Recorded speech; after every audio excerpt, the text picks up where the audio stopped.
Assalamualaikum warahmatullahi wabarakatuh.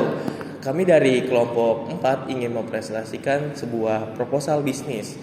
Sebelum itu, kami ingin memperkenalkan terlebih dahulu kelompok kami. Saya Maulana Farid Pati sebagai CEO. Dengarin ini.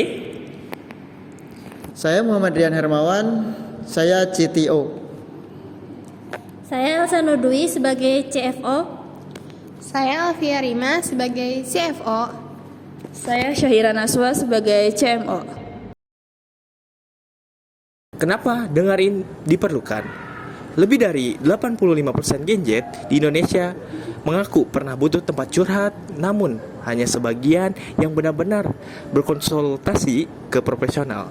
Penyebabnya yaitu hanyalah takut dihakimi, biaya konsultasi yang mahal, akses layanan yang terbatas, apalagi di luar kota besar. Kondisi ini membuat banyak anak muda menyimpan masalah sendiri yang jika dibiarkan bisa berkembang menjadi gangguan psikologis yang lebih serius. Maka itu kami menyediakan Dengerin, sebuah platform digital curhat anonim yang menyediakan ruang aman, ramah, dan bebas stigma bagi generasi muda untuk bercerita dan merasa didengar. Pemahaman pasar, yaitu ada target market. Target utama Dengerin adalah mahasiswa dan pelajar Gen Z yang sering merasa stres, overthinking, atau butuh teman cerita. Namun, enggan ke psikolog karena mahal atau takut dihakimi. Karena mereka lebih nyaman menggunakan platform digital yang praktis tanpa harus menunjukkan identitas. Lalu ada segmentasinya. Dengerin menyasar ke Gen Z usia 17 sampai 25 tahun. Mereka adalah mahasiswa dan pelajar yang aktif di media sosial, tinggal di wilayah urban atau kampus, memiliki kepedulian terhadap kesehatan mental, dan cenderung mencari solusi emosional secara digital. Ada validasi pelanggan, yaitu berdasarkan survei internal dan data nasional, lebih dari 85% responden Gen Z menyatakan pernah merasa ingin curhat tapi bingung harus kemana. Sebanyak 68% dari mereka mengalami stres ringan hingga sedang, namun enggan berkonsultasi ke psikolog karena takut biaya dan stigma. Nah, ini rancangan awal website Dengerin. Nah, ini adalah halaman utama Dengerin. Tampilannya bersih dan menenangkan. Nah, di sini juga kami mempunyai fitur chat gratis untuk Anda bercerita anonim. Nah, di sini juga kita bisa memilih topik yang kita mau gitu. Seperti keluarga, ada juga keuangan, olahraga, e-sport, traveling, seni, dan teater. Dan bagi yang butuh dukungan lebih, di sini juga kita ada konsultasi profesional dengan psikolog berlisensi. Nah, di sini juga kita klik pesan konsultasi. Di sini Anda bisa pesan sesi tunggal atau paket dengan mudah mengisi formulir ini. Nah, sudah selesai mengisi formulir ini, kita tinggal klik pesan sekarang. Nanti kita akan me-WhatsApp si pelanggannya. Dengerin, ruang aman Anda untuk kesehatan mental yang lebih baik. Adapun BMC dari Dengerin atau Business Model Canvas, yang pertama itu ada di value proposition, ada tempat curhat anonim yang aman dan nyaman. Yang kedua, chat dengan teman sebaya atau psikolog. Yang ketiga, ada privasi dan kerahasiaan terjaga. Yang keempat, tidak perlu mendownload di aplikasi dan bisa diakses di device manapun. Selanjutnya, di customer segment, kita ada Gen Z usia 17 sampai 25 tahun, yaitu mahasiswa pelajar atau fresh graduate. Selanjutnya ada orang yang merasa kesepian, stres, atau butuh tempat curhat anonim dan profesional. Yang ketiga, di customer relationship, kita yang pertama ada pendekatan hangat dan empatik. Yang kedua, chat interaktif dan sistem umpan balik setelah sesi berakhir. Selanjutnya ada channel yang kita gunakan. Yang pertama ada pendekatan hangat dan empatik. Selanjutnya ada chat interaktif dan sistem umpan balik. Selanjutnya yang kelima yaitu key activities. Yaitu yang pertama, menyediakan layanan curhat dan konsultasi, menyediakan edukasi tentang kesehatan mental, mengelola website.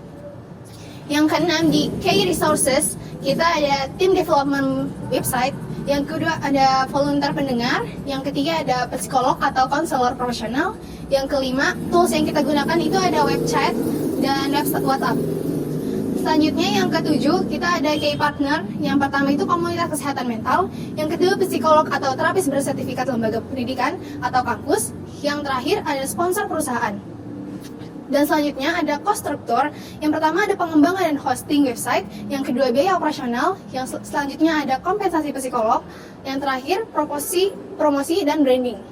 Yang terakhir revenue stream.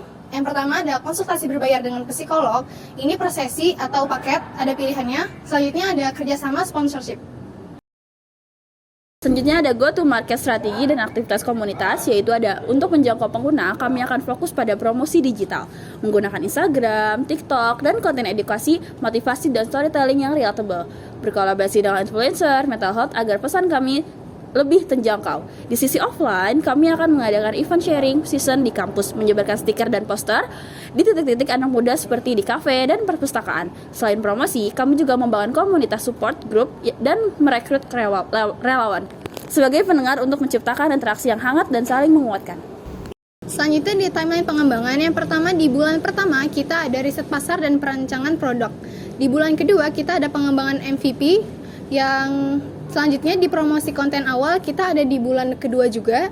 Selanjutnya di bulan ketiga kita ada uji coba internal dan pengumpulan feedback. Di bulan keempat kita ada peluncuran versi beta dan promosi awal. Di bulan kelima kita ada evaluasi dan peningkatan performa. Di bulan keenam kita ada peluncuran resmi dan finalisasi branding dan persiapan ekspansi website dan monetisasi. Selanjutnya ada proyeksi keuangan.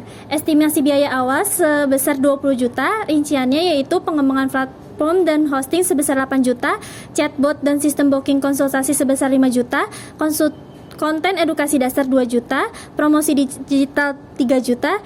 Yang kelima biaya rekrut atau kemitraan awal dengan psikolog sebesar 2 juta. Biaya operasional bulanan rata-rata 2.500.000 sampai dengan 5 juta. Selanjutnya ada keuntungan, bisa dilihat dari tabel. Total estimasi pengeluaran tahun pertama sebesar 41.500.000 dan total estimasi pemasukan tahun pertama sebesar 94.900.000, sehingga keuntungan kotor tahun pertama sebesar 53.400.000. Selanjutnya ada kelayakan finansial. Berdasarkan simulasi keuangan, Dengarin diproyeksikan balik modal atau BEP-nya pada bulan ke-6.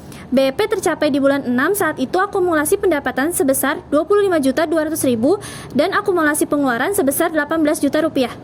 Mungkin itu saja dari pemaparan kami mengenai proposal bisnis ini. Dengarin, suaramu dimengerti, ceritamu didengar. Terima kasih. Assalamualaikum warahmatullahi wabarakatuh.